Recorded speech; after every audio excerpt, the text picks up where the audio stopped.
Thank you very much. It's my pleasure to present CITI's work in the CCP-WSI project on the development and application of the QALE-FEM, which is the hybrid model coupling the fully nonlinear solver and QALE-FEM and the two-phase Navier-Stokes solver OpenFOAM. The QALE-FEM is developed to solve the multi-scale physics associated with the wave structure interaction in extreme C. As you all agree that near the structure, viscous turbulence effect, breaking wave impact, and the annulation may be important.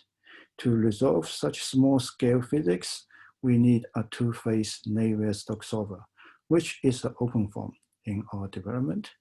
However, away from the structure, such effects are insignificant, but the wave may be highly nonlinear. So we use the fully nonlinear potential solver QALE-FEM to model the propagation of the wave. The coupling approach we use is the domain decomposition. We use a coupling zoom instead of a single interface for coupling.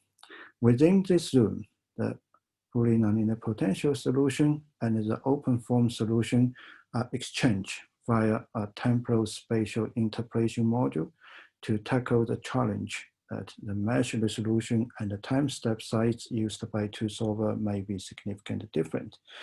Another typical feature is that the entire Navier-Stokes domain can be fixed with dynamic mesh technique. That's similar to most of the existing hybrid model using OpenFOAM. It can also move following the motion of the structure in the FMPT domain. This means that the mesh is fixed in relation to the floating body in the OpenFOAM domain.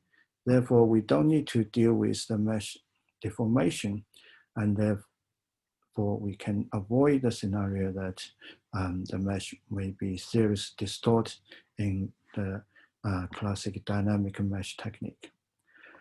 We have applied the QALE-FEM to various cases, including the wave-only case, the case with fixed structure, the structure in forward speeding, and of course, the free-floating structures.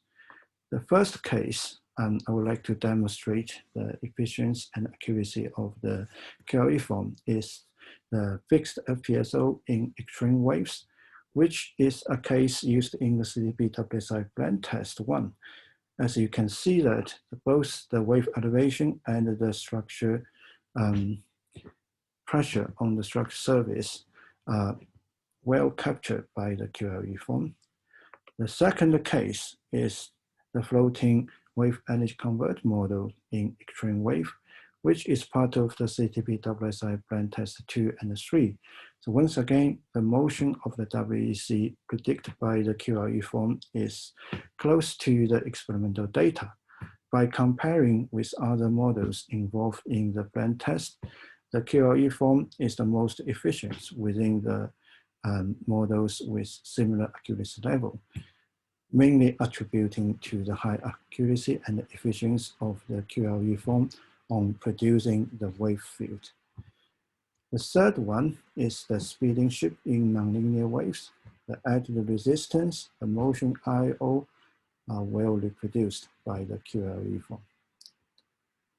In the CCP-WSI Plus, we will continue developing and applying QALE-FEM to wider marine application, including the floating wind turbine.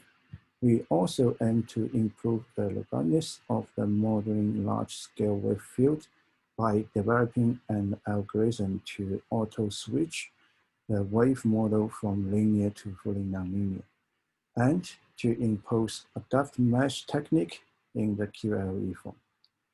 In addition to that, we also aim to develop highly efficient two-way coupling strategy or approach between the QALE-FEM and OpenFOAM to significantly reduce the size of the coupling zoom in order to maximize the computational efficiency. Finally, within the core of the CCP-WSI Plus, we will also devote to the development of the coupling between the QALE-FEM and solid mechanics solver. So for example, we may apply the one fluid inverse boundary method into the QALE form. Thank you very much.